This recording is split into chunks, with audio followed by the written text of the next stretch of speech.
চোখেরই পলকে তুমি হতে পারো লাশ। চিরতরে বন্ধ হবে তোমারই নিঃশ্বাস, হবে আলাম তোমারই নাম মসজিদের মাইকে, হবে আলাম তোমারই নাম মসজিদের মাইকে। বাড়িওয়ালা নাহির বাড়ি নাই রে দুনিয়াতে, বাড়িওয়ালা নাহির বাড়ি নাই রে দুনিয়াতে, বাড়িওয়ালা নাই রে বাড়ি নাই রে দুনিয়াতে, বাড়িওয়ালা নাই রে বাড়ি নাই রে দুনিয়াতে। ঠিক না বেঠে? কবির বিন সামাদ যদি বগুড়ায় মারা যায়, বাড়িতে খবর যাবে কবির বিন সামাদ আর দুনিয়ায় নাই। আমার আপনজনেরা ছুটে চলে আসবে, আমার দেখার জন্যে নয়, শুধু দেখার জন্যে নয়, আমার গ্রামবাসীরা খুন্তা কোদাল শাবল কাস্তে দা যা আছে সব নিয়ে আমার বাড়িতে ভিড় জমাবে। কেউ হাড়ি নিয়ে বড়ই পাতার গরম পানি করবে, কেউ বা বাঁশ কাটার জন্য যাবে, কেউ আমার বেগমের কাছে অথবা আমার মায়ের কাছে জিজ্ঞাসা করবে কবিরের কোন জায়গায় কবর হবে, কোনো ওসিয়ত আছে নাকি। আমার লাশটা বগুড়া থেকে বাড়িতে পৌঁছানোর আগে আমার কবর খনন রেডি করা হয়ে যাবে, আমার জন্য পানি গরম রেডি থাকবে, বড়ই পাতার গরম জলে গোসল করাবে।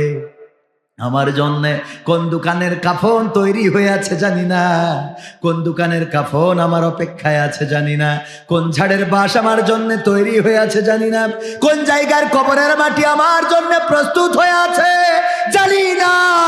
বগুড়া থেকে লাশ পৌঁছানোর আগে সব রেডি হয়ে যাবে, দোকান থেকে নতুন কাপড় চলে আসবে, বাঁশ কাটা রেডি থাকবে, কবর খনন করা, শুধুমাত্র গোসল করায় কাফন পরায় জানাজা পড়াবে। সবাই শেষ দেখা একবার করে দেখে যাবে আমি কত মানুষের লাশ দেখতে গেলাম, কত মানুষের জানাজায় গেলাম। ওগো আমার ভাইয়েরা, চিন্তা কি হয় না? কত মানুষের কবরের কাছে দাঁড়ালাম, কত মানুষের মৃত্যুর খবর শুনলাম। একদিন আমাদের মৃত্যুর খবর গোটা দেশের মানুষ শুনবে, গোটা গ্রামের মানুষ শুনবে।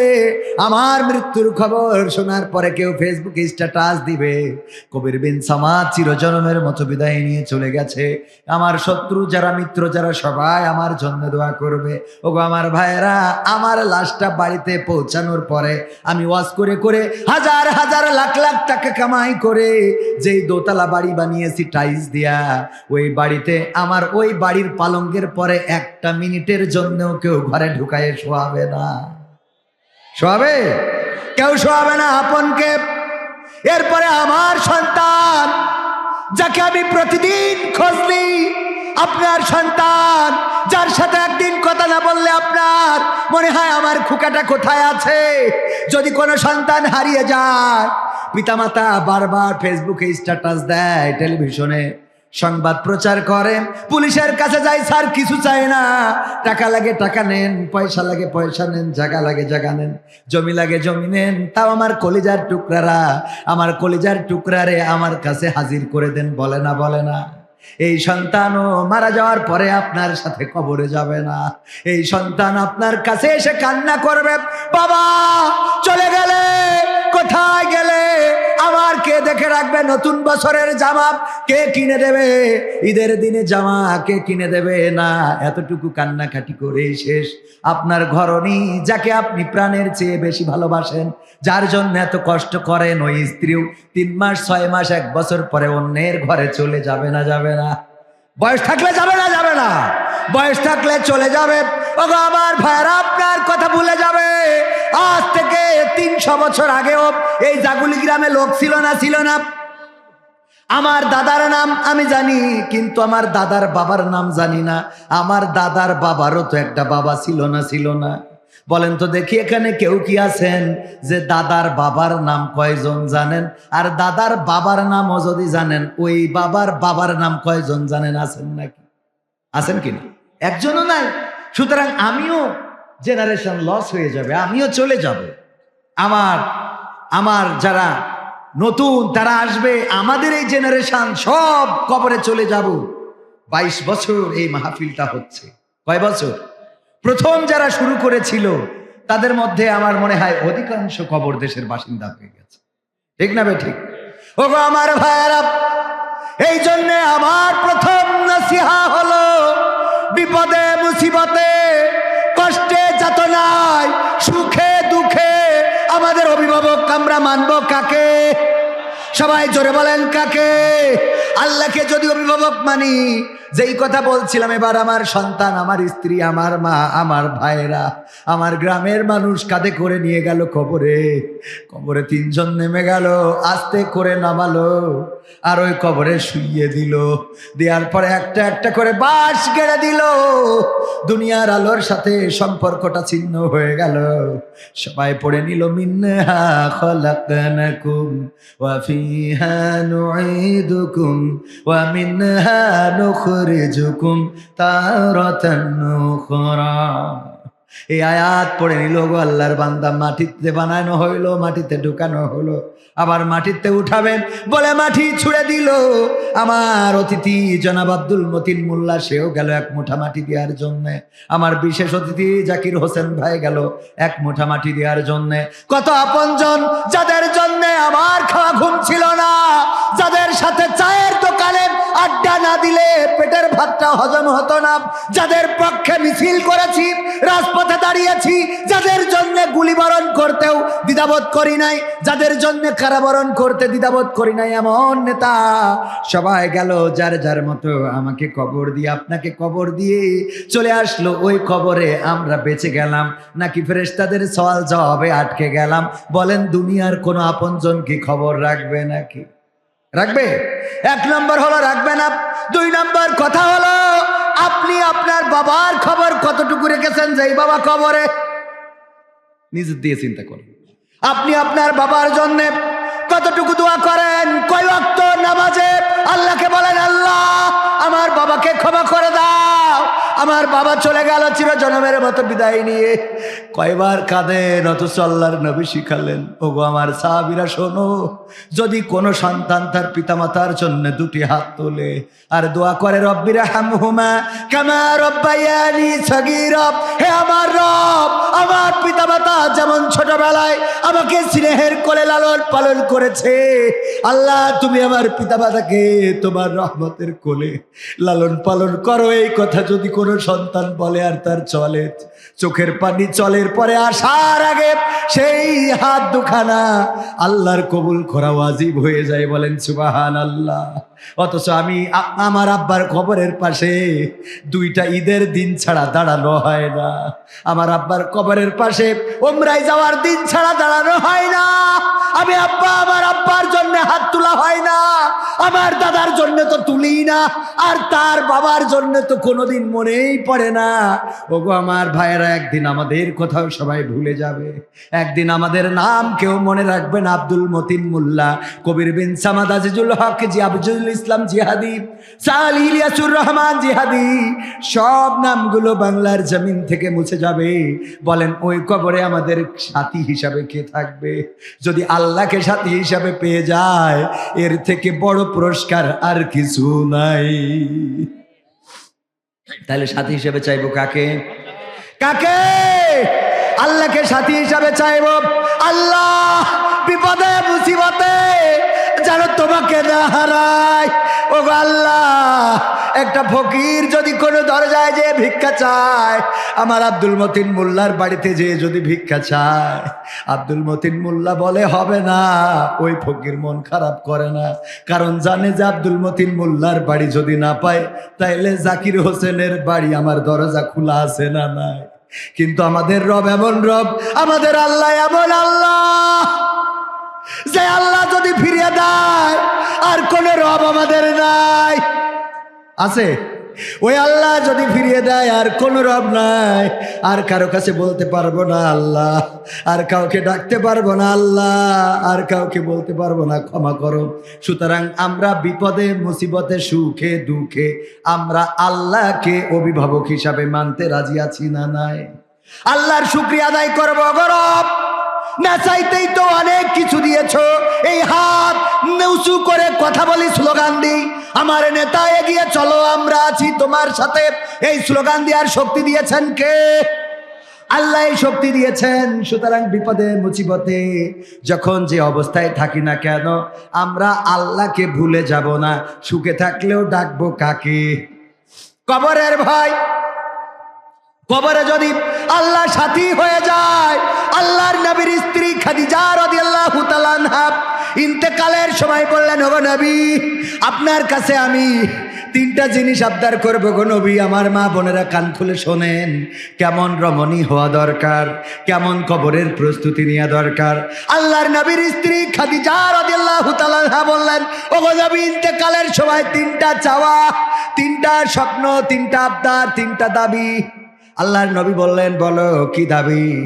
আল্লাহর নবীর স্ত্রী বিবি খাদিজা রাদিয়াল্লাহু তাআলা আনহা বললেন, ওগো নবী, আমি কবরের ওই তিনটা আমি কবরের প্রশ্নের ভয় পাই, আমি কবরের আযাবের ভয় পাই, আমি মৃত্যুর পরের জীবনের ভয় পাই।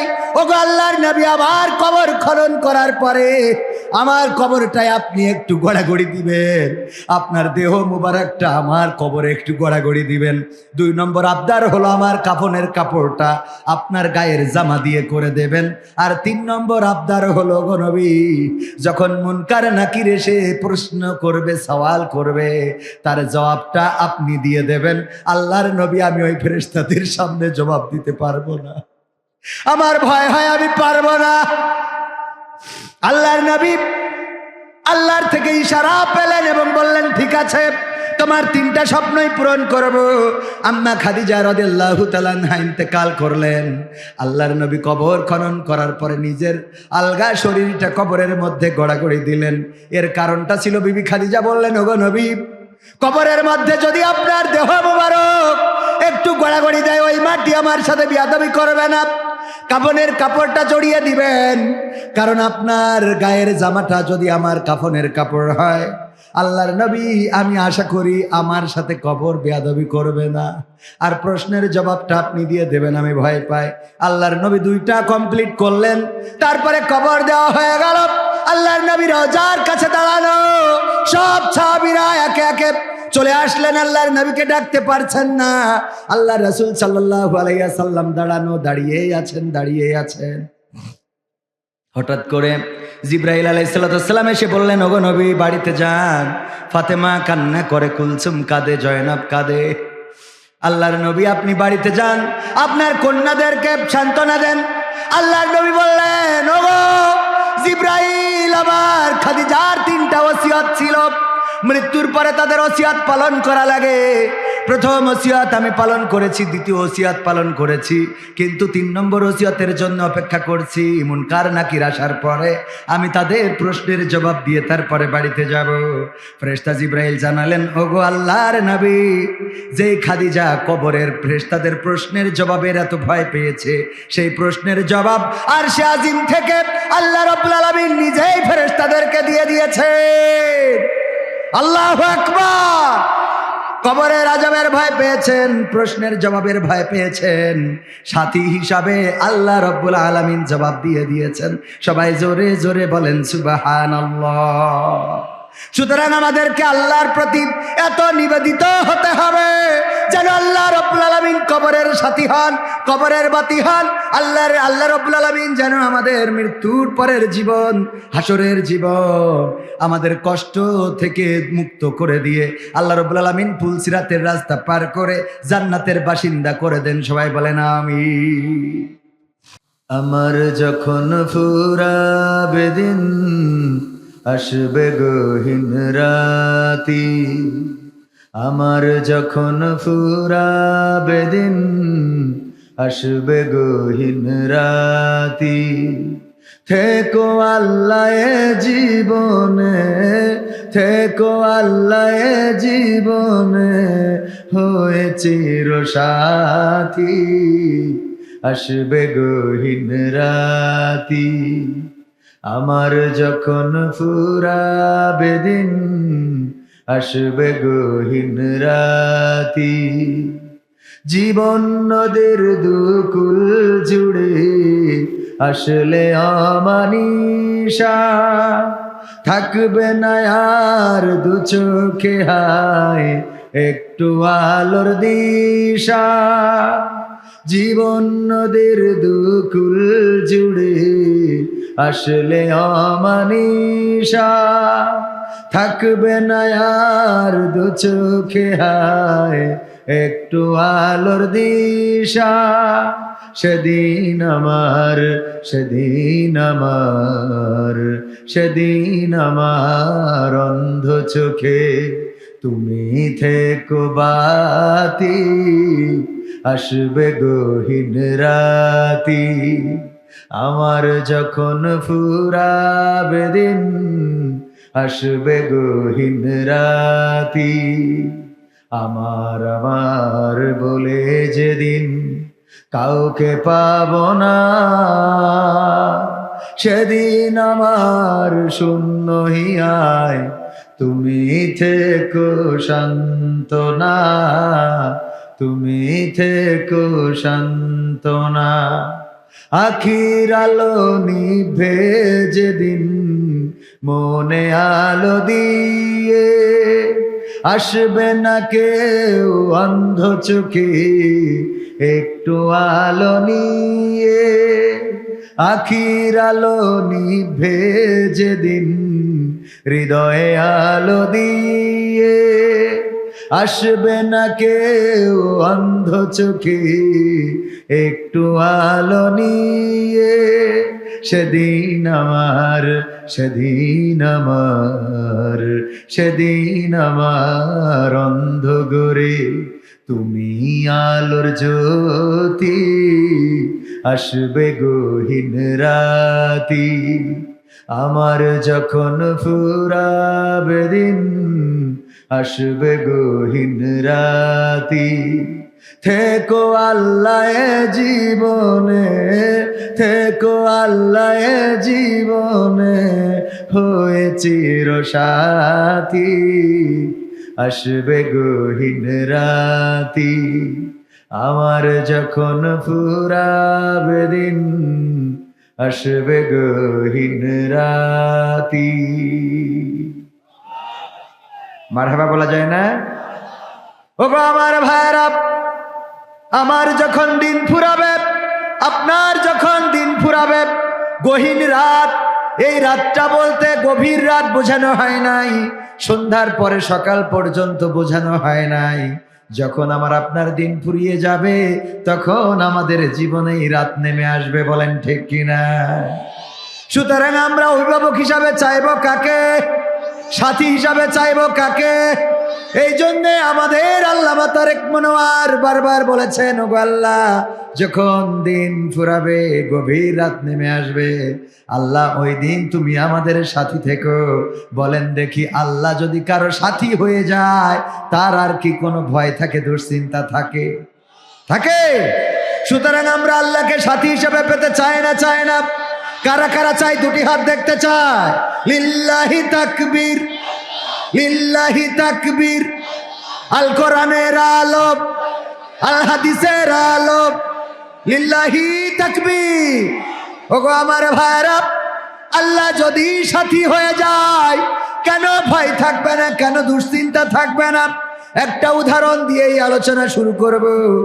আপনার এলাকায় ধরে নেন, আমাদের প্রধান অতিথি যিনি জনাব মোহাম্মদ আব্দুল মতিন মোল্লা সাহেব, উনি কুয়েত থেকে এসে গরুর খামার করেছে। মাঠে গরু খাওয়ানোর জন্য গরু ছেড়ে দিয়ে রেখে এসেছে। গরু যখন মাঠে খাচ্ছে, হঠাৎ করে পাশে থাকা জঙ্গল থেকে একটা বাঘ বের হয়ে গরুরে দৌড়ানি দিয়েছে, ধরার জন্য পিছু নিয়েছে। গরু দৌড়ায়, বাঘও দৌড়ায়। গরু দৌড়াতে দৌড়াতে চিন্তা করলো, বাঘের সাথে তো দৌড়িয়ে পারা যাবে না, সুতরাং বুদ্ধি কাজে লাগাতে হবে। কি বুদ্ধি করা যায়? পাশে ছিল একটা কাদাওয়ালা ক্ষেত, এমন কাদাওয়ালা যার মধ্যে কেউ যদি যায়, আটকে যায় আর ছাড়াতে পারে না। ইঁদুর মারার জন্য একরকম আঠা উঠেছে, দেখেছেন কিনা? ওই ইঁদুর যখন ওইটাই লেগে যায়, যত ছাড়াতে যায় তত জড়াই যায়, ঠিক না ঠিক? গরু চিন্তা করলো, বাঘের সাথে তো পারা যাবে না, সুতরাং আমরা লাফ দিই। আমি লাফ দিই কাদার মধ্যে, কাদার মধ্যে গরুটা ঝাঁপ দিয়েছে। ঝাঁপ দেওয়ার কারণে চার হাত পা কাদায় ডেবে গেছে, কাদায় আটকে গেছে। বাঘও তারে ধরার জন্য ঝাঁপ দিয়েছে, লাফ দিয়েছে। কিন্তু গরুর গতির থেকে বাঘের গতি কম না বেশি? কম না বেশি? বেশি থাকার কারণে গরুরে রেখে 3 হাত সামনে যেয়ে পড়িস। কয় হাত সামনে? ও কাদার মধ্যে আটকে গেছে। কাদা থেকে যত ছুড়াতে চাই, যত ছাড়াতে চায়, ততই কাদায় জড়িয়ে যায়। যত বের হতে চায়, ততই জড়িয়ে যায়। কিন্তু গরু কোনো টেনশন ছাড়াই বসে বসে জাবর কাটাচ্ছে, বুঝলেন? গরুর কোনো টেনশন। বাঘ চিন্তা করছে যে এখন বিপদ, বিপদের তো শেষ নেই। যদি এই মুহূর্তে কোনো রাখাল চলে আসে, বাঘের বিপত্তি আছে না নাই? আবার ওই কাদা থেকে ছাড়াতেও পারছে না, গরু আটকানো, বাঘও আটকানো। বাঘ একবার জিজ্ঞেস করেই বসলো, এই গরু, তুই তো আসলে গরু? আমি তো গরু। তা কি এই গরু কি মানে? এই যে বিপদ, এমন বিপদ ঘটালি, যদি আমি তোরে ধরতে পারতাম তাইলে তোরে খাইতাম, খেয়ে আমি নিজে তো না হতাম, আমি নিজে আমার পেটটা ভরাট করতাম, বিনিময়ে তুই মারা গেলেও আমি বেঁচে থাকতাম। আবার যদি তুই দৌড়ায় পালাইয়ে যাতিস তাইলে তুইও বেঁচে যাতিস, আমিও বেঁচে যেতাম। কিন্তু এমন একটা কাম করেছি সেই কাদার মধ্যে ঝাঁপ দিয়ে, যে তুইও আটকে গেছিস, আমিও আটকে গেছি, এখন তুইও মারা যাবি, আমিও মারা যাব। গরু বলছে তাতে কি? গরু বলছে, কারণ গরু তো, ও বলছে তাতে অসুবিধা কি? ওই অসুবিধা কি মানে? এই অসুবিধা হলো দুইজনই তো মারা যাব, এই দুশ্চিন্তায় তো আমার খাওয়া ঘুম সব চলে গেছে, তুই জাবর কাটাচ্ছিস কি করি এইটা কর। বাঘ জিজ্ঞেস করতেছে, তুই জাবর কাটানো বোঝান তো? গরু বলছে, ভাই জাবর কেন কাটাবো না? ও গো বাঘ, তুমি কি জানো না আমি গরু? আমার একজন মালিক আছে, অভিভাবক আছে, আমার একজন কর্তা আছে, আমার একজন বাড়িওয়ালা আছে, আমার গোয়ালের মালিক আছে, তার নাম হলো আব্দুল মতিন মোল্লা। উনি কুয়েত থেকে কেবল আজ কয়দিন হলো এসেছে। উনি মাঠের অবস্থা জানে না, এই জন্য মাঠে আমারে রেখে গেছিল। মাহফিলে আছে, শেষ করে রাত্রে যখন বাড়িতে আসবে, গোয়াল ঘরে টর্চ লাইট মেরে দেখবে যে গরু গোয়ালে নাই। এটা দেখার পরে আবার মাঠে খোঁজার জন্য আসবে। মাঠে এসে কুয়েত থেকে আনা এরকম বড় 3 হাতে 1 লাইট, হ্যাঁ আছে না নাই? বিদেশি লাইট এরকম 3 হাত লম্বা, ওইটা দিয়ে যখন টস মারবে সব দেখা যাবে। এখানে দেখবে, তোমারেও দেখবে, আমারেও দেখবে। এটা দেখার পরে আমার মালিক আব্দুল মতিন মোল্লা আমারে উদ্ধার করে নিয়ে যাবে, আর তোমারে এখানে দেখার পরে বাড়য়ে পিটায়ে মেরে কাদার মধ্যে কবর দিয়ে তারপরে যাবে। এবার বলো বাঘ, আমি জাবর কাটাবো না তো তুমি কাটাবা? কথা কি বোঝা গেছে? তাহলে জাবর কাটানোর এই কথা কেন বললাম? যারা আল্লাহকে অভিভাবক মেনে নেয় তাদের কোনো দুশ্চিন্তা থাকে না, তাদের কোনো ভয় থাকে না, তাদের কোনো টেনশন থাকে না। তারা জেলখানায় গেলেও হাসে, তাদের রিমান্ডে দিলেও হাসে। তাদের যদি বছরের পর বছর কারাগারে রাখে, 13টা বছর, কোরআনের পাখি আল্লামা দেলোয়ার হুসাইন সাইদিকে কারাগারে রাখলো, জীবনের শেষ দিনটা যেদিন বের করলো হাসপাতালে নেওয়ার জন্যে, ওই দিনও মুখের মধ্যে কোনো মলিনতা ছিল নাকি? ছিল। কারণ কি? কারণ হলো যেখানেই যাই সেখানেই জাবর কাটে, দুশ্চিন্তা মুক্ত। মালিককে আল্লাহ জেলখানায়ও আছে না নাই? আল্লাহ রিমান্ডে আছে না নাই? আল্লাহ যদি ফাঁসির কাস্টেও কাউকে ঝুলাই সেখানেও আছে না নাই? আল্লাহর পথে যারা চলে, আল্লাহর পথে যারা নিবেদিত প্রাণ, আল্লাহকে যারা নিজেকে সঁপে দেয়, তাদের কোনো দুশ্চিন্তা ভয় থাকে না। কারণ তারা জানে যশোরে যেই আল্লাহ, বগুড়ায়ও সেই আল্লাহ। ঠিক না বেঠে? এই জন্য আমরা সাথী হিসাবে চাইবো কাকে? আল্লাহকে যদি সাথী হিসাবে পেয়ে যায়, কবরে সবাই রেখে চলে আসবে। আমার আব্দুল মতিন ভাই কুয়েত প্রবাসী, অনেক টাকার মালিক, আল্লাহ না করুন, আল্লাহ যেন কখনো তা না করেন। অনেক সন্তান বিদেশে মারা যায় না। কত সন্তান বাড়িতে ঘর করেছে, গাড়ি করেছে, বাড়ি করেছে, কত সুন্দর বাড়ি, ঘরে ড্রেসিং টেবিল, সোফা সেট, আলনা, আলমারি। বাড়িতে যাওয়ার জন্য পাকা রাস্তা, কোনো জায়গায় কোনো কাদা নাই, সব করা শেষ। বাড়িতে আসবে ছুটিতে, হঠাৎ করে মালাকুল মউত এসে নিয়ে যায়। বিদেশ থেকে লাশটা যখন চলে আসে, তার লাশটা বগুড়ায় আসার আগে কবর খনন করা রেডি থাকে না? রেডি থাকে না? তার কবরটা রেডি হয়ে যায়। ওগো আমার ভাইয়েরা, ওই লাশটা বাড়িতে আসার আগে কবরটা খনন করা হয়ে গেল। যেই ঘর বানাইলো, যেই বাড়ি বানাইলো, ওই সেই আমার আব্দুল কাদির হাওলাদারের কথাই বলা লাগে। জাগুলি নুরানি হাফেজিয়া মাদ্রাসার উদ্যোগে আয়োজিত 2 দিন ব্যাপী ঐতিহাসিক তাফসিরুল কুরআন মাহফিলের শ্রদ্ধাভাজন সভাপতি জনাব মোহাম্মদ হামিদুর রহমান কাজল সাহেব, উপস্থিত আছেন প্রধান অতিথি জনাব মোহাম্মদ আব্দুল মতিন মোল্লা সাহেব, যিনি কুয়েত প্রবাসী, আছেন আমার জাকির হুসাইন ভাই, এবং আলোচনা করেছেন বাংলাদেশের প্রখ্যাত আলেমে দ্বীন আপনাদের প্রিয় মানুষ মাওলানা মোহাম্মদ আজিজুল হক জিহাদি সাহেব। আরও স্টেজে গণ্যমান্য ব্যক্তিবর্গ রয়েছেন অনেকেই, যাদের জুতা বহন করার যোগ্যতাও রাখি না। আমার সামনে উপবিষ্ট আছেন এমন অনেকেই, যাদের জুতা দুইখানা যদি আমি সোজা করে দিতে পারতাম আমি নিজেকে ধন্য মনে করতাম। আপনাদের সামনে বেয়াদবের মতো কথা বলি, আল্লাহ যেন আমাকে ক্ষমা করেন। পর্দার অন্তরালে রয়েছেন মা এবং বোনেরা, সবাইকে অন্তরস্থল থেকে আনুষ্ঠানিকভাবে সালাম জানাচ্ছি, আসসালামু আলাইকুম রহমতুল্লাহি ওয়া বারাকাতুহু। আপনাদের কষ্ট হয়ে গেল? সালাম দেওয়া কি সুন্নাত? সালাম দেওয়া কি?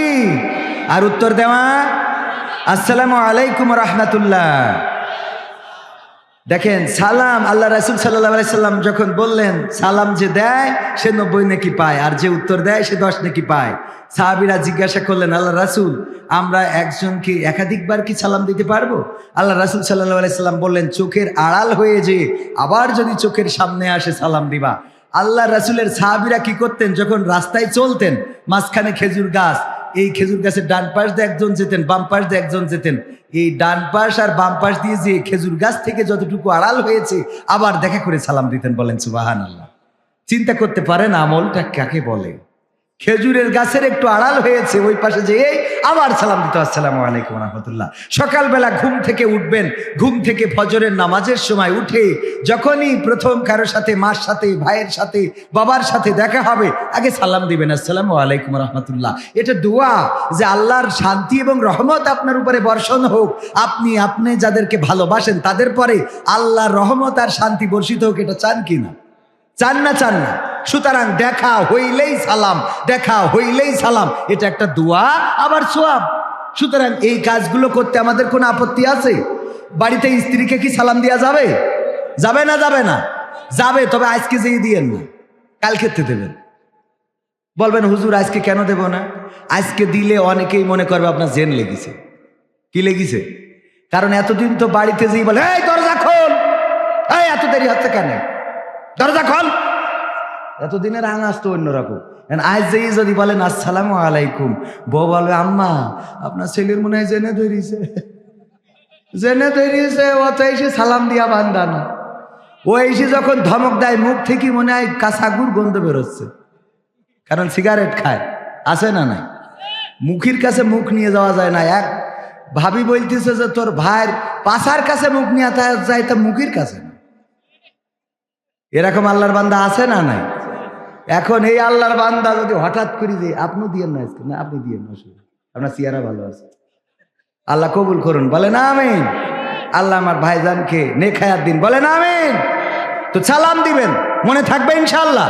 স্ত্রীকে সালাম দিবেন, ভাইকে সালাম দিবেন, মাকে সালাম দিবেন, বাবাকে সালাম দিবেন, দেখা হইলেই সালাম, সন্তানকে সালাম দিবেন, আবার যুবকেরা ডার্লিংকে সালাম দিবেন। ওরা আবার দেখা যাবেন কবেন হুজুর কইছে তো গার্লফ্রেন্ডেরও সালাম দেবো। হ্যাঁ, তবে হ্যাঁ, যদি বলেন যে মেয়েদের সালাম দেওয়া যাবে কিনা, রাসূল সাল্লাল্লাহু আলাইহি সাল্লাম বলেছেন ফিতনার আশঙ্কা না থাকলে দেওয়া যাবে। যদি ফিতনার আশঙ্কা থাকে তাহলে দেয়া যাবে না। মনে থাকবে? ফিতনার আশঙ্কা থাকলে কি দেয়া যাবে না, মনে থাকবে তো ইনশাআল্লাহ। তাহলে আমরা ছোট ছোট আমল করি, ছোট ছোট আমল নাজাতের জন্য যথেষ্ট। বলেছেন কে? বিশ্ব নবী সাল্লাল্লাহু আলাইহি সাল্লাম। ছোট আমলই নাজাতের জন্য যথেষ্ট হবে। আপনি ছোট আমলটাই করেন, বড় আমল আপনি বড় আমল করার চিন্তা করে রাখিছেন, হজ করবেন, করি ভালো হয়ে যাবেন। এরকম অনেকেই আছে না, যে হজ করি ভালো হবে, ও 1000 টাকাও গুছাতে পারে না, ভালো আর হয় না, মাসুদ ভালো হলো না। ঠিক না বেঠে? কারণ ওর নিয়ত কি? বড় আমল করবে। কোন আমল? শুনেছে যে হজে গেলে কাবা ঘর যদি কেউ করিয়ে তাওয়াফ করে আসে, আল্লাহ কবুল করলে জীবনের গুনাহ সব মাফ। ওই দিন থেকে ও একেবারে ধুইয়ে চলে আসবে। এতে যায় এতদিন যা ঘর ভেঙেছে ওগুলো নিয়ে আর টেনশন নেই। ওই দিনতে নামাজ পড়বে। ও আর 1000 টাকাও গুছাতি না, 72 টাকা আছে, ও আর 1000 টাকাও গুছাতে পারে না, আর ওর নামাজও ধরা হয়। ও শোনা, আমাদের কষ্ট করি না বাজার, আমি থাক, হ্যাঁ, এই যে ওরে বাবা অনেক কথা এই যে বলার জন্যই তো আমি বসে আছি। দেখেন, নরম ওয়াজ গরম ওয়াজ, আগের বক্তা তো সব গরম ওয়াজ করে গেছে। গরম ওয়াজ করিস না, কথা কয় না। আজিজুল হক জিহাদি মানে তো পুরো উত্তপ্ত ফুটান্ত পানি, ঠিক কিনা? তো ফুটান্ত পানি কুপিয়ে চলে গেছে, আমি একটু কবরের কথা বললাম, তো এটা কি খারাপ হয়েছে না বাবা? সব এই গরম ওয়াজ তো আর দরকার নেই, গরম জাগের জন্য করবো। আমার ভাইজান আব্দুল মতিন মোল্লা কুয়েত থেকে স্ত্রীর জন্য একটা ফোন পাঠাইছে, আইফোন। কি ফোন? সবাই বলেন কি ফোন পাঠাইছে? কার জন্য? স্ত্রীর জন্য, বউয়ের জন্য। বউ, স্ত্রী, বেগম, ওয়াইফাই যাই বলেন, মানে ওয়াইফ, এইটা যাই হোক না কেন পাঠাইছে রে। ওই ফোনটা যেদিন পাঠাইছে আমার ভাইজান চিঠিতে লিখে দিয়েছে, ওগো আমার কলিজার টুকরা, ওগো আমার কৈতরি বেগম, আমার পরাণের পরাণ, জানের জান, তোমার জন্য আমি কুয়েতে এত পরিশ্রম করি, কষ্ট করি, মাথার ঘাম পায়ে ফেলি। তোমার হাসি দেখলে আমার আর পানির পিপাসা লাগে না, তোমার কণ্ঠ শুনলে আমার আর মমতাজের গানও ভালো লাগে না। তোমার যদি সান্ত্বনা পায় আমি জাহান্নামে যাইতেও রাজি। এই লেখে না, লেখে না, কথা কয় না। ওরে বাবা যুবকরা, তুমি এসেছো বলে আকাশটা এত নীল। ও ও ও জন্মের আগে আকাশ লাল ছিল, কথা কয়, ওর জন্মের আগে আকাশ লাল ছিল। তুমি এসেছো বলে সাগরের ঢেউ এত সুন্দর। ও এর আগে সাগর স্থির ছিল। শয়তান কোথায় আছে না? নাই পাম মারে না মানে, ওরে গল্প। এইবার বিয়ের পরে আমি পারি না, আর পারি না, আমি কেন মরি না, আজরাইল কি চিনে না আমারে গো, আমি পারি না, আর পারি না। হয়তো 2 দিন পরে মরব, আগে মরলে কি ক্ষতি, এই দুনিয়ার রং তামাশা বুঝলাম না রে এক রতি। ও আমার ঘরের রমণী, সে যে কাল নাগিনী, আমারে বাজাইলো 12টায়, আমি পারি না, আর পারি না। বলে না, বলে না? তবে এতটুকু ভালো যে ইরা অন্তত আজরাইল ডাকতেছে নিজি মরার জন্য, ঠিক না বে ঠিক? যে আমি পারি না, আর পারি না, আমি কেন মরি না, আজরাইল কি চিনে না আমারে গো, তার মানে আমার তুলে নাও। কিন্তু আমার মা বোনিরা এত বড় নিষ্ঠুর, ওরা বলে এ তোর মরণ করে না কেন? বলে না, কয় তোর আজরাইল চেনে না কেন, তোরে আজরাইল নেয় না কেন, তোর মানে মরণ করলেও আর একজনের সাথে বগল বাজাবে, কথা কয় না, ঠিক না বেঠে? আমার মা বোনেরা, পর্দার অন্তরালে আছে আমার মায়েরা, আল্লাহ রাব্বুল আলামিন বললেন ওয়া করানা ফি বুয়ুতিকুন্না ওয়ালা তাবাররাজনা তাবাররুজাল জাহিলিয়াতিল উলা। ওগো নারীরা, পর্দার মধ্যে থাকো, জাহিলি যুগের মেয়েদের মতো সাজুগুজু করে নিজেদেরকে প্রদর্শন করে বেড়ায়ও না। কথাটা কার? কথাটা কার? পর্দা করার জন্য বলেছেন কে? আর আমার মা বোনেরা কেমন পর্দা করে বলবো? কেমন পর্দা করে বলবো? আল্লাহ বললো যে সাজুগুজু করবে না, পর্দা করে চলো। আমার মতিন ভাই আমাদের নিয়ে পিকনিকে গেছিল বগুড়া পৌর পার্কে। যাওয়ার সময় বললো 10 জন হইলে আমি খাওয়াইতে পারবো, কিন্তু চিন্তা করলো লোক যদি বেশি হয়, এই জন্যে 10 জনের ভাত, আরো 10 জন যেন মুড়ি খেয়ে থাকতে পারে, তাই নিয়ে গেছে। তাহলে 10 জনের ভাত আর 10 জনের মুড়ি, টার্গেট কতজন? 10 জন। যে যদি লোক যদি বেশি হয় তাহলে মুড়ি দিয়ে একটা ব্যালেন্স করে নিবানে। এখন আমার জাকির ভাই দিয়ে শুরু করেছে, বলছে তুমি ভাত খাবা না মুড়ি খাবা? তা বলছে মুড়ি খেয়ে তারপর ভাত খাবো। মুড়ি খেয়ে তাহলে যে 10 জন আর 10 জনের মুড়ি আর ভাত ভাগাভাগি করে খাওয়াবে। চিন্তা ছিল যে যারা মুড়ি খাবে ওদের ভাত দেবো না, যারা ভাত খাবে ওদের মুড়ি দেবো না। পয়লা জিজ্ঞেস করি যে জাকির ভাই, যে জাকির ভাই তুমি তো সিঙ্গাপুরি থাকো, তা আজকে তুমি মুড়ি খাবা না ভাত খাবা? বলছে মুড়ি খেয়ে তারপর ভাত খাবো। তার মানে 2টার একটাও ছাড়বে। আমার মা বোনেরা বলছে, ও আমার মায়েরা, এই জন্য বুরখা পরে যারা সাজুগুজু করে আর এক জায়গায় পর্দা খোলেন, তাদের জন্য শুধু এতটুকু বলবো, আল্লাহর নবী যখন আহত হয়েছেন উহুদের ময়দানে, রক্তে ভেসে গিয়েছে, দান দান শহীদ হয়েছে, আল্লাহ রাসূল হুঁশ হারিয়েছেন, চারিদিকে খবর ছড়িয়ে গেল আল্লাহ রাসূল জমিনের পরে বেঁচে নাই। ফাতেমা রাদিয়াল্লাহু তাআলা আনহা শুনলেন, অমনি দৌড় দিলেন উহুদের ময়দানে, দৌড়ে ছুটে এলেন। উহুদের ময়দান মসজিদে নববী থেকে কাছাকাছি ছিল। তখনকার সময়ে এখনকার মতো ভালো রাস্তা ছিল না, বিল্ডিং ছিল না, সুতরাং আড়াআড়ি মারা যেত। আল্লাহর নবীর কন্যা ছুটে এসেছেন। আল্লাহর নবীর হুঁশ ফেরার পরে আল্লাহর নবী বললেন, ওগো মা ফাতেমা, তুমি কেন এসেছো? ফাতেমা বললেন, ওগো নবী, গোটা মদিনায় প্রচার হয়ে গেছে আমার বাবা বেঁচে নাই, আমি কেমন করে বাড়িতে থাকবো গো নবী, এই জন্য আমি ছুটে এসেছি আপনাকে দেখার জন্য নবী। আল্লাহর নবী বললেন, ওগো ফাতেমা, তুমি কি জানো তোমার বোরখায় একটা ছিদ্র রয়েছে, চিড়া জায়গা রয়েছে? ফাতেমা বলল, আল্লাহর নবী আমি জানি। ওগো আমার বাবা, আমি জানি। আল্লাহর নবী বললেন, ওই ছেঁড়া জায়গা দিয়ে পৃথিবীর কোনো মানুষ তোমার গায়ের রং কি দেখেছে? ফাতেমা বললেন, আল্লাহর কসম করে বলি ওগো আমার পিতা, আমার বোরখার ছিঁড়া জায়গাটা আমি যখন মসজিদে নববী থেকে দৌড় দিয়েছি তখন ছিঁড়া জায়গাটা মুঠ করে ধরে নিয়ে এসেছি। আমার এই ছেঁড়া জায়গা দিয়ে এই পৃথিবীর কোনো মানুষ আমার গায়ের রংটা দেখতে পারে নাই। আল্লাহু আকবার। আল্লাহর নবী বললেন, ওগো ফাতেমা, তোমার এই বোরখার ছেঁড়া জায়গা দিয়ে তোমার গায়ের রং যদি পৃথিবীর কোন মানুষ দেখে ফেলতো, তাইলে আমি নবী পরকালের ময়দানে তুমি আমার কন্যা ফাতিমা, এই পরিচয়টা আমি পরকালে দিতাম না। আল্লাহু আকবার বলবেন না? নবীর কন্যার পরিচয় নবী দিতে চাননি সাল্লাল্লাহু আলাইহি ওয়াসাল্লাম।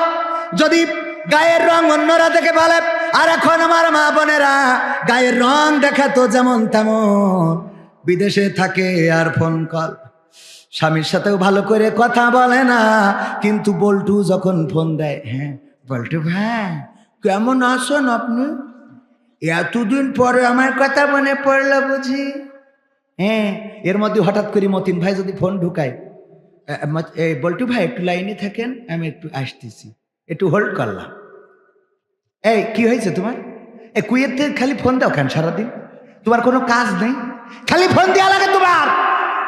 টাকা পাঠাবা, গাবতলিতে তুলি মার্কেট করে চলে আসবো, এত ফোন দিবা কেন?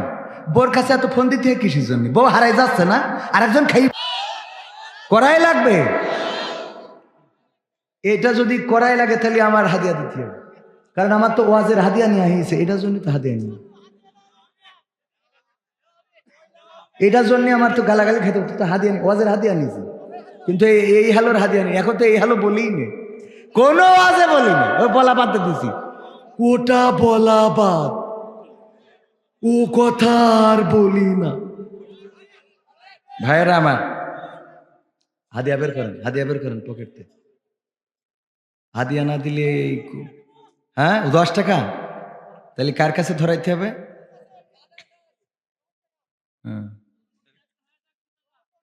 এই হ্যালো, এই হ্যালো, तुम क्या है?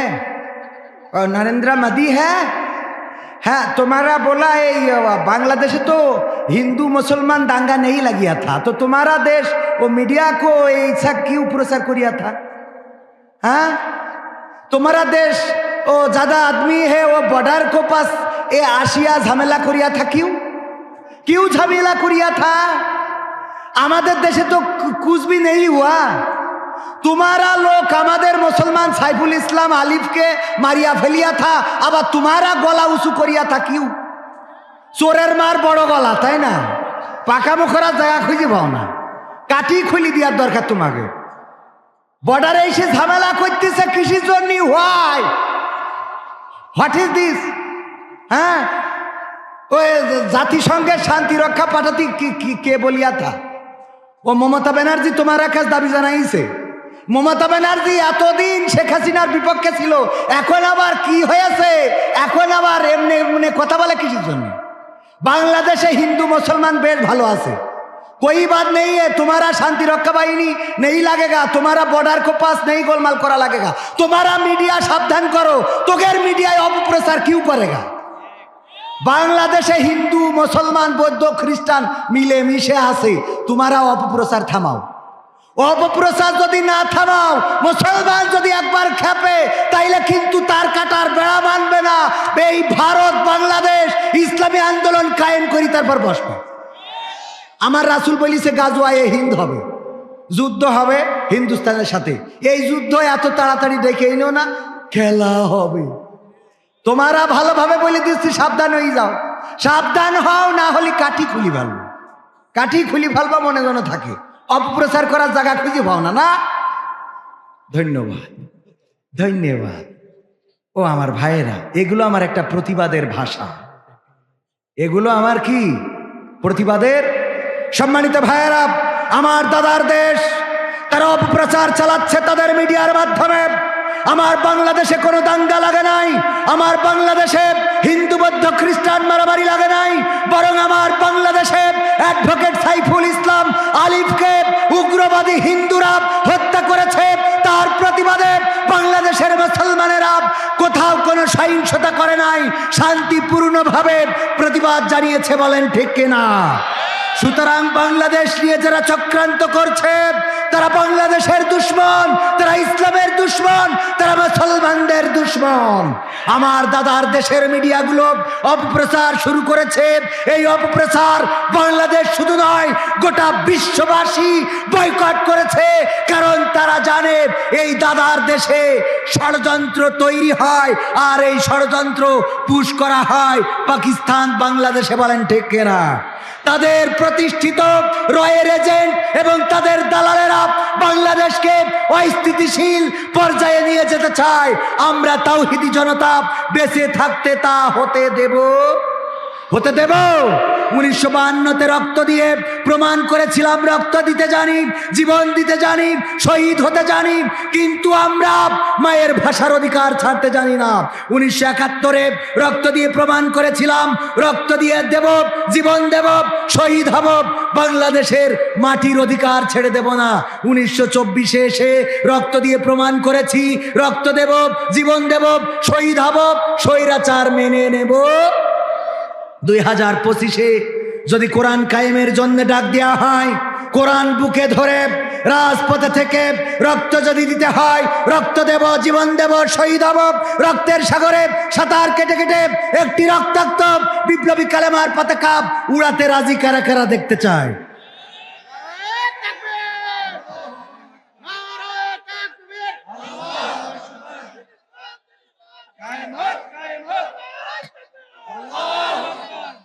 সম্মানিত ভাইয়েরা, সত্যি কি কোরআনের জন্য জীবন দিবেন, রক্ত দিবেন? কই হাত উঁচু করেন, কারা কারা দিবেন? সত্যি? বাম হাত নামান, ডান হাতটা নাড়ান, নাড়ান, মুষ্টি করেন, মুষ্টি করেন। এখন হয় নিজের পকেটে, না থাকলে পরের পকেটে। শিগগিরই ঢুকান, স্বেচ্ছাসেবক শিগগিরই। আমার বাংলাদেশের প্রবাসীদের গল্প বলি শোনো, আমার সিঙ্গাপুরের, আমার কুয়েতের প্রবাসীদের গল্প বলি শোনো। এ গল্প তো কল্পনা নয়, তোমরা কি তা জানো ও ভাই? এ গল্প তো কল্পনা নয়, তোমরা কি তা জানো? আমার মালয়েশিয়ার প্রবাসীদের গল্প বলি শোনো। পল্লী গায়ের দুরন্ত ছেলে বাপে ডাকে খোকা, হঠাৎ করে ঢুকলো মাথায় বিদেশ যাওয়ার পোকা। রোগে শোকে ক্লান্ত পিতা, খাটার নাই উপায়, বেকার ছেলের এমন কথায় বাবাও দিল সাই। ক্ষেতের জমি হালের গরু বিক্রয় করে দিয়ে বাকি টাকা করলো পূরণ মায়ের গহনা নিয়ে। অনেক আশা বুকে বেঁধে ছাড়লো যখন বাড়ি, সে যে কি বেদনা বিধুর ছিড়ল যেন নারী। মায়ে কান্দে, ভাইয়ে কান্দে, কান্দে আপন জন, চোখের জলে বুক ভেসে যায়, শক্ত করে মন। এমন মানুষ কোন সে জনা, এমন মানুষ কোন সে জনাম, তোমরা কি তা জানো? ও আমার কুয়েতে রয় প্রবাসীদের গল্প বলি শোনো, আমার বগুড়া জেলার প্রবাসীদের গল্প বলি শোনো। বিমানেতে বসে খোকা জানালারি পাশে, নীল আকাশে তাকিয়ে দেখে মায়ের ছবি ভাসি, আঁচল দিয়ে চোখ মুছে মা প্রভুকে যে বলে, আল্লাহ তুমি ভালো রেখো আমার কোলের ছেলে। খোকা যে ছিল মা জননীর কলিজারি বোটা, ভাবতে সব চোখ ভিজে জল পড়লো ফোঁটা ফোঁটা। এমন মানুষ কোন সে জনাব, এমন মানুষ কোন সে জনাব, তোমরা কি তা জানো? আমার জাগুলি গ্রামের প্রবাসীদের গল্প বলি শোনো, আমার গাবতলির ওই প্রবাসীদের গল্প বলি শোনো। নদ নদী আর সাগর নগর দিয়ে খোকা পাড়ে, পোষালো যে অতি সাধের বিদেশের বাড়ি। অনেক কষ্টে মিলল খোকার এমন একটা কাজ, হাড় ভাঙা খাটুনি তাতে সকাল দুপুর সাজ। রোগে শোকে কাজ করে যায়, করে নাই অবহেলা, আকাশ সমান স্বপ্ন দেখে কাটিয়ে দেয় বেলা। মা জননীর সাথে যখন খোকা কথা কয়, বলে বাবা কেমন আছো জানতে ইচ্ছা হয়। মাগো আমি ভালো আছি, মাগো আমি ভালো আছি, দুঃখ নেই তো কোনো। আমার বগুড়া জেলার প্রবাসীদের গল্প বলি শোনো, আমার কুয়েতে রয় প্রবাসীদের গল্প বলি শোনো। হঠাৎ করে বাবা বলে টাকার যে দরকার, তোর মায়েরই বড় অসুখ দেখাবো ডাক্তার। চিন্তায় আমার বাড়ছে আবার তোর বোনেরই নিয়ে, দিনে দিনে হচ্ছে বড় দিতে হবে বিয়ে। তোর ভাইয়েরই লেখা পড়ার খরচ বেড়ে গেছে, দরকার এখন অনেক টাকার, তোর কাছে কি আছে?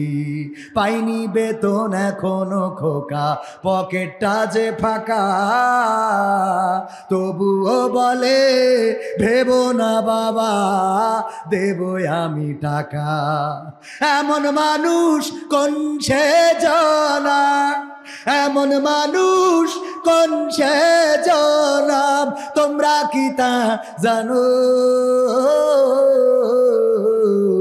আমার সিঙ্গাপুরের প্রবাসীদের গল্প বলি শোনো, আমার মালয়েশিয়ার প্রবাসীদের গল্প বলি শোনো। দিন মাস গুনে খোকা এখন পোষালো বছরে, করতে হয় কাজ এখন যে তার 10 তলার উপরে। হঠাৎ করে কি হতে কি যেন হয়ে গেল, 10 তলারই উপর থেকে খোকা পড়ে গেল। আকাশ সমান স্বপ্নগুলো আকাশে গেল উড়ে, দেহ থেকে প্রাণ পাখিটাও গেল যে ভাই ছিড়ি। বন্ধুরা সব এসে দেখে রক্তে তরতর, নিথর দেহ পড়ে আছে জমিনের উপর। এমন মানুষ কোন সে জনা, এমন মানুষ কোন সে জনাব তোমরা কি তা জানো? আমার বগুড়া জেলার প্রবাসীদের গল্প বলে শোনো, আমার জাগুলি গ্রামের প্রবাসীদের গল্প বলে শোনো। পাঠাতে হবে লাশটা দেশে, আপন তো কেউ নাই, বন্ধুরা সব মিলে মিশে করলো এ কাজটাই। শুনে এ খবর মা জননীর সে কি আহাজারে, তার কান্দনে আকাশ বাতাস হচ্ছে যে ভাই ভারী। অবশেষে খোকার কফিন পোছালো যে বাড়ি, ভাই বোনার গায়ের স্বজনের সে কি আহাজারি। মা জননী কেঁদে বলে ওরে আমার ছেলে, বিদেশ থেকে কোন দেশে তুই গেলি আবার চলি। মাগো আমি সুখানিতে, মাগো আমি সুখ কিনিতে জীবন দিছি জানো। আমার বগুড়া জেলার প্রবাসীদের গল্প বলি শোনো। অনুরোধের গান। 15টা বছর যারা তাহাজ্জুদের নামাজ পড়ে ভোট নিয়ে ক্ষমতায় গেছে তারা তাই টিকতে পারে নাই, আর তুই তো নামাজ পড়া দূরের কথা, তুই তো ভোটই নিস নি। কথা কয় না, ওরা তো তাও তাহাজ্জুদ পড়ে নিয়েছে, তাহাজ্জুদ পড়ে নিয়েছে তাই টিকতে দেই নাই। সুতরাং এখন যদি অন্যায় হয় বিনা ভোটে যারা, তারা তো এমনি চলে যাবে। কথা কয় না, তাহাজ্জুদ পড়লি তার পক্ষে তো আল্লাহ থাকে। আল্লাহ থাকে না? থাকে না? সকালবেলা উঠেই আগে যায় নামাজ খুঁজেছে। এই কথা কয় না। ক্ষমতায় কেউ স্থায়ী হয় না, হোক না সেরে না কিবা হাসিনা, সে আরটা চিরকাল থাকে না। ক্ষমতায় কেউ স্থায়ী হয় না, মুজিবুর বেশি দিন থাকেনি, জিয়াউর কেউ তো রাখেনি। মুজিবুর বেশি দিন থাকেনি, জিয়াউর কেউ তো রাখেনি।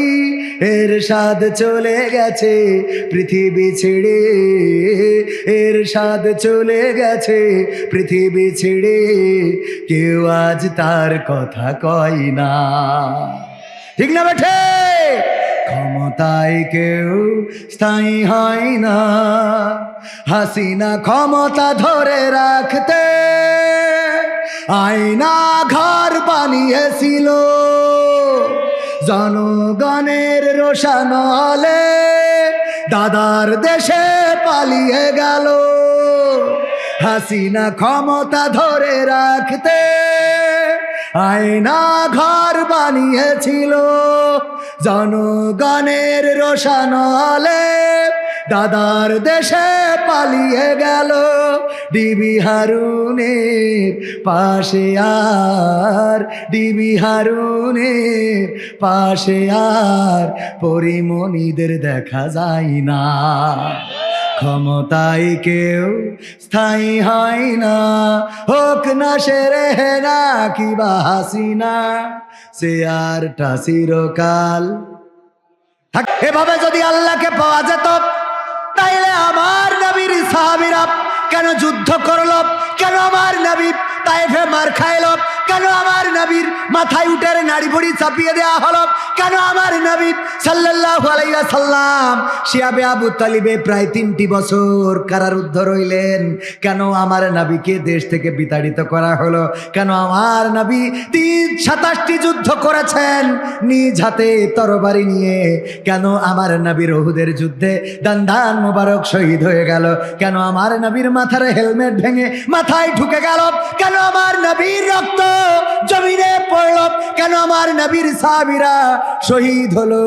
যদি মসজিদে জিকির করে আল্লাহকে পাওয়া যেত, যদি তাসবিহ টেনেই শুধু আল্লাহকে পাওয়া যেত, তাইলে এত কিছুর কোনো দরকার কি ছিল? কথা কয় না ছিল? কি হবে আলেম হয়ে ইমাম সেজে মসজিদেতে, পারো যদি সত্য কথা উচ্চ স্বরে না বলিতি? এমন আলেম আছে না নাই? মসজিদে বসে সত্য কথা উচ্চ স্বরে বলে না, আছে না না? আবার অনেক মসজিদ আছে যেই মসজিদে সত্য কথা উচ্চ স্বরে বলা চলে না।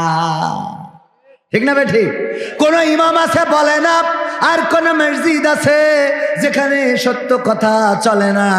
মসজিদের সভাপতি বলল, হুজুর আপনি একটু আজকে ইব্রাহিম আলাইহিস সালামের জীবনী নিয়ে ওয়াজ করবেন।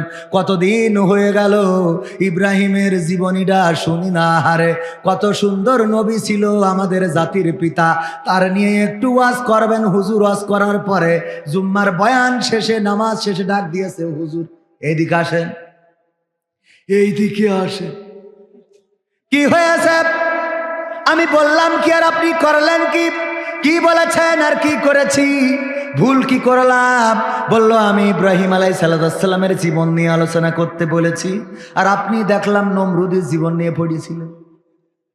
কথা বলেননি? আলোচনা করতে গেছে কার নিয়ে? কার নিয়ে? আর পড়ি রেস কার নিয়ে? হুজুর বলছে, ভাই ওগো সভাপতি সাহেব, ইব্রাহিমের কথা বলতে গেলে নমরুদের কথা অটোমেটিক আসে, আসে না? আসে না? ইব্রাহিমের কথা বললে নমরুদের কথা অটোমেটিক চলে আসে, কারণ নমরুদ আল্লাহর নবী ইব্রাহিমকে আগুনে ফেলেছিল। আল্লাহ বলল, ইয়া নারু কুনি বারদাও ওয়া সালামান আলা ইব্রাহিম। ওগো আগুন, তুমি আমার ইব্রাহিমের জন্য ঠান্ডা আরামদায়ক হয়ে যাও। নমরুদ ফেলেছে, তাই আগুন ফুলবাগান বানাইছে কে? তাইলে ইব্রাহিমের কথা বলতে গেলে তো নমরুদের কথা আসে। মশার সাথে লড়াই করতে গেল, আল্লাহর সাথে লড়াই করতে গেল কিডা? নমরুদ। কার মাধ্যমে যুদ্ধের প্রস্তাব দিয়েছিল? ইব্রাহিমের মাধ্যমে। সুতরাং যে ঘটনায় বলি না কেন, মূর্তি ভাঙলো, ভাঙার পরে ইব্রাহিমের ধরল কিডা? ধরল কিডা? ইব্রাহিমের ধরল আল্লাহ না, ধরিস কিডা? নমরুদ। কিডা ধরিছে? বলছে এই মূর্তি কিডা ভেঙেছে? বলছে কিডার ভাঙবে? ওই যে কটা শিবিরের ছেলে মিলে আছে, ওরা দেখি মিছিল করি বেড়ায়, ওরা এটা করেছে। আছে না নাই? কিছু হইলেই দোষ। আগের পুলিশও ছিল একেবারে কম্পিউটার সেটিং। কি সেটিং? Computer setting. কেমন সেটিং? আপনাদের বগুড়া নিয়েও এরা ঝামেলা করেছে। মানে এদের সেটিং, এদের সেটিং এমন ভাবে দিয়া, ওই আমেরিকার পুলিশ আর রাশিয়ার পুলিশ আর বাংলাদেশের পুলিশ, 3 দেশের পুলিশের প্রতিযোগিতা হচ্ছে যে এই জায়গায় এই দিক থেকে 3 কিলোমিটার, এমনি 3 কিলোমিটার, এই যে বাগানটা, এই বাগানের মধ্যে যাবা, যে দেখবা কোনো হরিণের বাচ্চা আছে কিনা বা কোনো হরিণ আছে কিনা, যদি থাকে এসে রিপোর্ট দিবা। তো 3 দেশের পুলিশের টাইম শুরু হয়েছে, যারা তাড়াতাড়ি এসে রিপোর্ট দেবে এবং সেটা যদি সঠিক হয় তাহলে তারা ফার্স্ট। বিষয়টা বুঝতে পারিছেন? এখন কোন কোন দেশের পুলিশ? আমেরিকার, রাশিয়ার, আর কোথার? বাংলাদেশের। আগের পুলিশ, এখন গেড্ডা না, এখনো আছে ওই শয়তান কিছু। বসে দেখি ট্রাফিক পালন না করি বিড়ি খাচ্ছে। বিড়ি খাওয়া। আমি বললাম, ভাই আপনি কি আমলিকি ট্রাফিক নাকি? আচ্ছা আপনি কোন দল? আমি যে দলের হয়ে কাঠি খুলি ফেলবো। জ্যাম পড়ে গিয়ে আপনি বিড়ি খাচ্ছেন? মানে জ্যাম পড়ে গেছে, উনি দাঁড়ায় বিড়ি খাচ্ছে। ওকে কাজে ভাল লাগে না। বলছে হুজুর আগে কাজে ভাল লাগতো, কারণ আগে ডিউটিও করতাম, সোয়াবও হইতো। আবার আল্লাহ বলিয়েছে রব্বানা আতিনা ফিদ দুনিয়া হাসানা ওয়া ফিল আখিরাতি হাসানা। দুনিয়ার কল্যাণ আর আখিরাতের কল্যাণ দুটোই হইতো। কি করি? তা বলছে ওই ট্রাক ড্রাইভারের সাথে মুসাফা করতাম, সোয়াবও হইতো আবার টাকাও হইতো। সোয়াবও হইতো আবার দুনিয়ার কল্যাণ আর আখিরাত। কত বড় শয়তান! দুনিয়ার কল্যাণের আগে কনকের আয়াত কনে লাগাইছে। বলছে হুজুর মুসাফা করলে শুনেছি রাসূল বলেছে, যদি একজন মুসলমান অপর মুসলমানের সাথে কর্মরোদন করে, ইয়াগফিরুল্লাহু লানা ওয়া লাকুম বলে, আল্লাহ রাব্বুল আলামিন নাকি তার গুনাহগুলো শুকনো পাতার মতো মরমর করে ভেঙে ফেলে, মরমর করে ঝরিয়ে দেয়। এই জন্য ট্রাক ড্রাইভারের সাথে হ্যান্ডশাপ করতাম, মুসাফা করতাম, ওতে সোয়াবও হয়তো মরমর করে, গুনাহও ঝরিয়ে যেত, আর হাতের মধ্যে মা আসতো না, আসতো না, মাস আসিচ্ছিল। ওগো আমার ভাইয়েরা, এবার 3 দেশের পুলিশ তারা একসাথে যখন টাইম শুরু হয়েছে, ওই বনে ঢুকেছে, জঙ্গলে ঢুকেছে দেখার জন্যে। আমেরিকার পুলিশ 1 ঘন্টার মধ্যে ঘুরে এসে সার্চ করে এসে বলে আমরা সার্চ করা সারায়ের মধ্যে কোনো হরিণ নেই। রাশিয়ার পুলিশ 3 ঘন্টা পরে এসেছে, আর আমার বাংলাদেশের পীর সাহেবরা ওরা 3 দিন পরে এসেছে। কয়দিন পরে? কিন্তু 3 দিন পরে খালি হাতে আসে নাই, সাথে করে একটা ছাগলের বাচ্চা ধরে এনেছে। যে বিচারক ছিল বলছে যে what is this, who are you, how are you, এই সমস্যা কি? তোমাদের পাঠালাম এই বনটা সার্চ করার জন্য হরিণ আছে কিনা খুঁজতে, এত সময় লেগে গেল। কয় স্যার এমন একটা বনে পাঠাইছেন যে এই বনে হরিণ তো দূরের কথা, হরিণের আন্ডা বাচ্চা কিছুই নেই।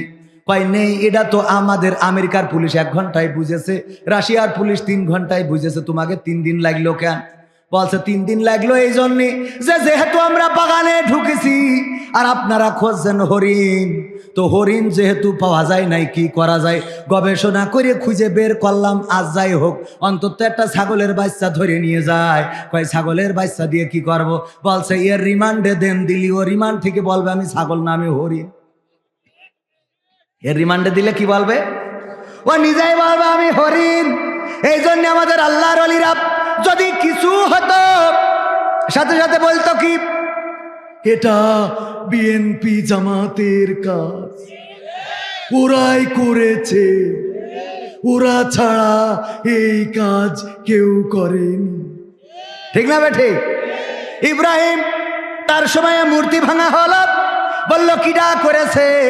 কয় এই কাজ করার মতো থাকতে পারে সে হলো ইব্রাহিম ছাড়া কেউ না, কারণ তারই দেখি মূর্তি পূজা না করতে, তার কাছে মাথা নত না করতে ইব্রাহিম আলাইহিস সালামকে ডাকা হলো। বলছে কি ব্যাপার? বলছে কি ব্যাপার?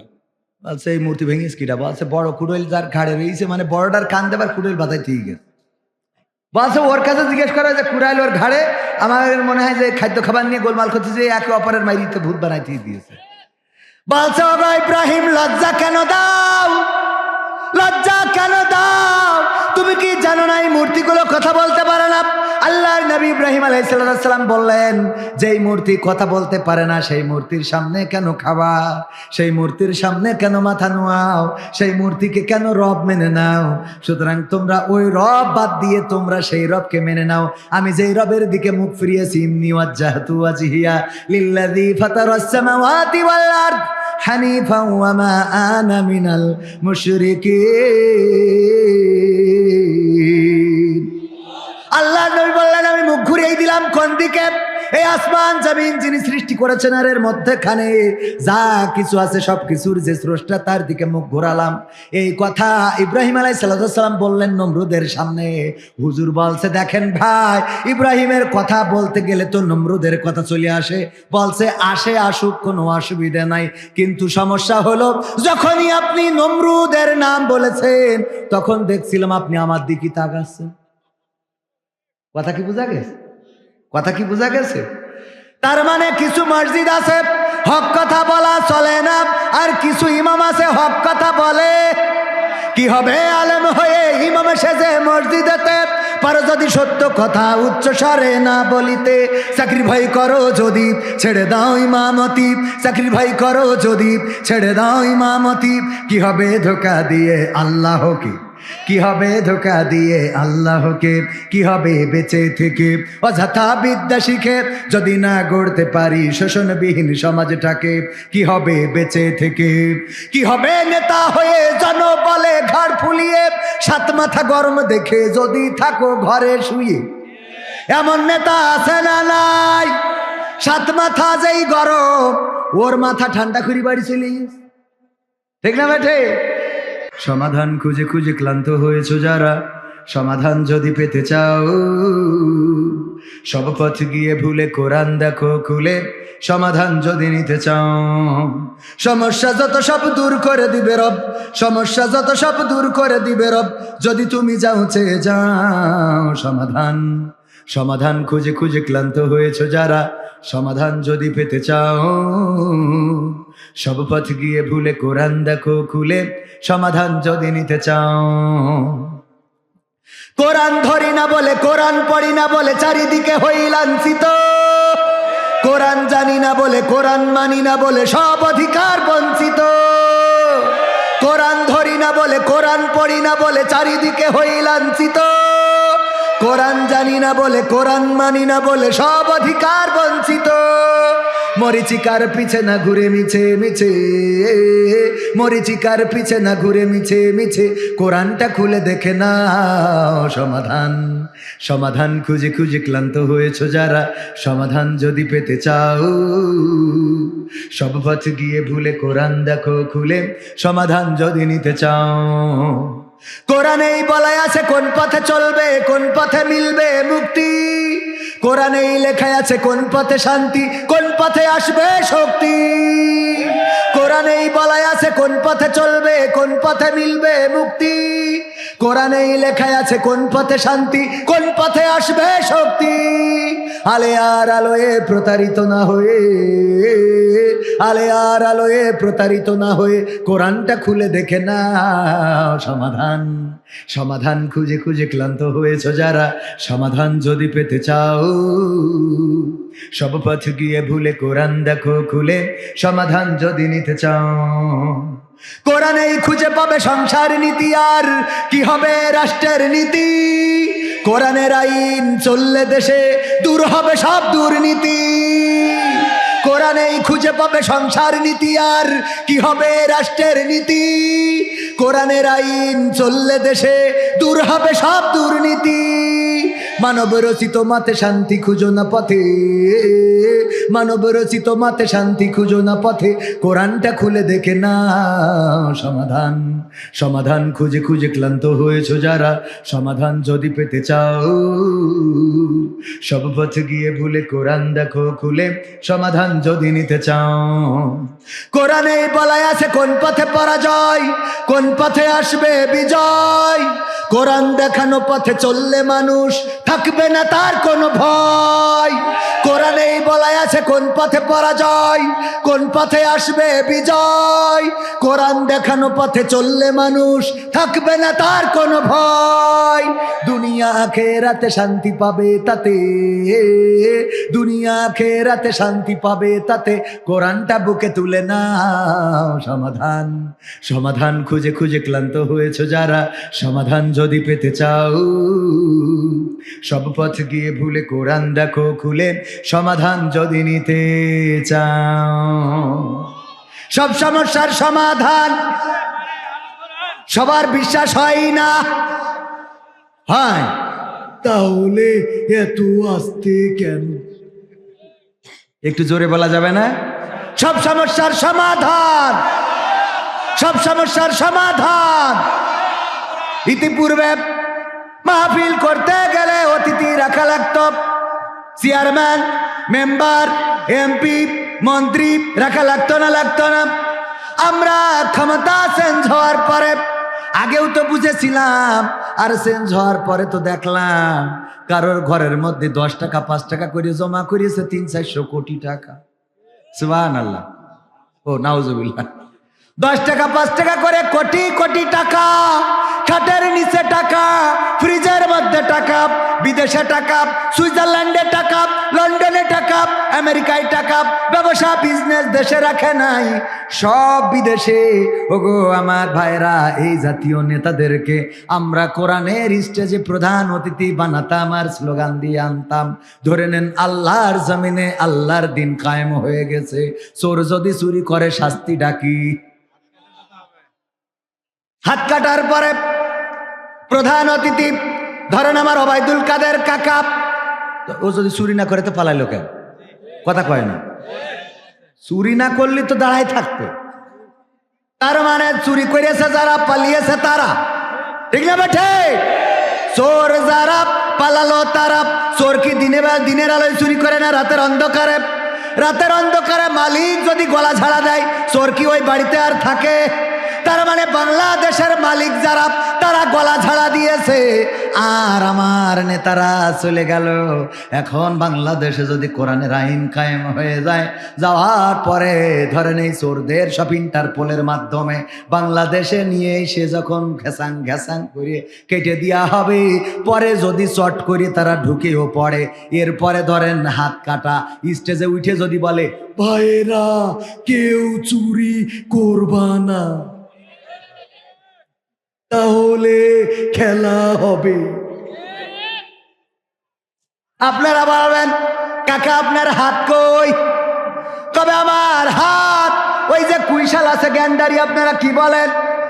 আখ কুইশাল, এই কুইশাল মাড়াই করা মেশিন, ওই মেশিনের মধ্যে হাত ঢুকাচ্ছি, আখ ঢুকাচ্ছিলাম। আখ ঢুকাতে ঢুকাতে ঢুকাতে হঠাৎ করে হাতটা ঢুকে গিয়েছিল। এই জন্যে ডাক্তার বলল, যখন জিয়া হসপিটাল কি যেন জিয়া মেডিকেল কলেজ হাসপাতালে যখন নিয়ে গেছিল, ডাক্তার বলল এই হাত আর রাখা যাবে না, কারণ হাত ওই সিপি হয়ে রস হয়ে পুরো পাটালি হয়ে বসে রয়েছে, তাই কেটে দিয়েছে। তবে আমার দাবি হলো তোমরা কেউ চুরি করবা না। আপনারা বলতেন এ কাকা চোর ছিল, যতই বলুক যে আখের মেশিনে হাত গেছে, কথা কয় না। আমি যদি এসে ওয়াজ করতাম বাবারা কেউ চুরি করো না করো না করো না, আপনারা বলতেন হুজুর আপনারা হাত নেই কেন? আমি বলতাম আমি বাইক অ্যাক্সিডেন্ট করিলাম, হাতটা টিরাকে চাকাত তলে পড়িল, তাই ডাক্তারে কেটে দিছিল। আপনারা বাড়ি যাওয়ার সময় বলতেন যাই বলো তাই বলো, এই মাল কিন্তু যশোরের চোর ছিল, ঠিক না বেঠে? আমার হাতের কবজি প্রধান অতিথি ভাইজানের আমার আব্দুল মতিন মোল্লা রিকেনতে নাই, বসে থাকতো, আর আপনারা বলতেন দেখো চোর একটা বই, ঠিক না বেঠে? টেলিভিশনের সাংবাদিক 71টা টিভি 72টা টিভি আছে না নাই? শয়তান আছে কতকগুলো, আগাও শোনে না মাথাও শোনে না, মাঝখান থেকে নিউজ করে বসে থাকে। জামাতের আমির নাকি বলেছে নারীরা যা ইচ্ছা পোশাক পরবে, আমাদের কোনো আপত্তি নাই। শুনেছেন না আপনারা? নিউজ করলো সাংবাদিকেরা। অনেক সাংবাদিকের জন্মই হয়েছে, অনেক সাংবাদিকের জন্মই হয়েছে যেদিন তাদের পিতামাতার সাথে ঝামেলা ছিল, ওই দিন জন্ম হয়েছে। এই জন্যে উল্টো পাল্টা নিউজ করে আসে না না। আমার জামাতের আমির বললেনটা কি? তিনি সুন্দর করে বললেন ইসলামী রাষ্ট্র যদি কায়েম হয়ে যায়, আমার মায়েরা আমার বোনেরা বুঝবেন তাদের সম্মানজনক পোশাক কি, তারা অটোমেটিক সেই পোশাকটা পরবেন। আমরা কাউকে বোরখা পরতে অথবা কাউকে কোনো পোশাকে বাধ্যবাধকতা করব না, কারণ এই দেশে হিন্দু আছে, বৌদ্ধ আছে, খ্রিস্টান আছে, অন্য অন্য ধর্মাবলম্বীদের জন্য তো পর্দা ফরজ নয়, ঠিক না বেঠে? হিন্দুর জন্য কি নামাজ ফরজ? বাংলাদেশে যদি নামাজ কায়েম হয়ে যায়, হিন্দুরাও কি মসজিদে যাবে নাকি? না, মসজিদে যাবে না। নামাজ কায়েম হওয়ার অর্থ হলো সংসদে বলবে আগামীকাল থেকে 5 ওয়াক্ত নামাজ প্রতিটা মুসলমান নাগরিকের উপরে বাধ্যতামূলক। পক্ষে যারা তারা হ্যাঁ বলেন, আর বিপক্ষে যারা তারা না বলেন। 151 জন যদি থাকে ইসলামের পক্ষের লোক, কোরআনের পক্ষের লোক, তারা বলবে হ্যাঁ, মাননীয় স্পিকার বলবে আমি শুনলাম, আমার মনে হয় হ্যাঁ জয়যুক্ত হয়েছে, হ্যাঁ জয়যুক্ত হয়েছে, হ্যাঁ জয়যুক্ত হয়েছে। সুতরাং আগামীকালকে ফজরের নামাজ থেকে শুরু করে যতদিন পর্যন্ত ইসলামী খেলাফত থাকবে, ততদিন পর্যন্ত প্রতিটা মুসলমান নর নারীর উপরে রাষ্ট্রীয়ভাবে নামাজকে ফরজ করে দেয়া হলো। এরপরে যদি কেউ নামাজ না পড়ে, রাষ্ট্রীয় সাজা থাকবে না? থাকবে না? থাকবে না? থাকবে না? তখন উজু থাক আর না থাক, মসজিদে যাবে না? যাবে না? এইবার দেখেন, যদি রাষ্ট্রীয়ভাবে নামাজ কায়েম হয়ে যায়, যে নামাজ পড়বে তার রাষ্ট্রীয়ভাবে নামাজ কায়েম করা হবে, কিন্তু উজু তো কায়েম করা হবে না। কথা কয় না? উজু কায়েম করা হবে, যে রাষ্ট্রীয়ভাবে সবাইকে উজু করার পক্ষে কেউজন হ্যাঁ হ্যাঁ বলেন, এই কথা বলা হবে? হবে না। কারণ কি? নামাজ পড়তে গেলেই উজু লাগে, এটা সবাই জানে। কথা কয় না? নামাজ পড়তে গেলে কি লাগে? মসজিদে যান শুক্রবারে, সারাটা সপ্তাহ যে নামাজ পড়ে না, এক সপ্তাহের মধ্যে একদিনও মসজিদে গেল না, তারপরেও যদি শুক্রবারে মসজিদে যায়, চালের বাতায়, আমাদের আঞ্চলিক ভাষায় বলে চালের বাতায়, গুজে রাখা টুপিটাও খুলে নিয়ে মাথায় পরে যায় না? যায় না? দেখা যায় ইঁদুরে কিছু অংশ আবার ওর বাচ্চা হিস্তায় নিয়ে গেছে, এরকমও আছে না? এই চুল বেরোয় থাকে, এমনি চুল বেরোয় থাকে, তারপরে ও যখন মসজিদে যায় তখন টুপিটা মাথায় দিয়ে যায় না? যায় না? আমার জামাতের আমির মুহতারাম ডাক্তার শফিকুর রহমান সেই কথাটাই বুঝিয়েছেন। ইসলামী রাষ্ট্র যদি কায়েম হয়ে যায়, আমাদের মায়েরা বোনেরা তারা অটোমেটিক বুঝে যাবেন এই রাষ্ট্রে কোন পোশাক পরা যাবে আর কোনটা যাবে না। কথা কয় না? এটা বোঝা যাবে না? যাবে না? এই রাষ্ট্রে অটোমেটিক বোঝা যাবে। সুতরাং এই কথাটারে যারা নেগেটিভ ভাবে উপস্থাপন করলেন তাদের ব্যাপারে আমার আইনুদ্দিন আল আজাদ ভাই এই জন্যই বলেছিল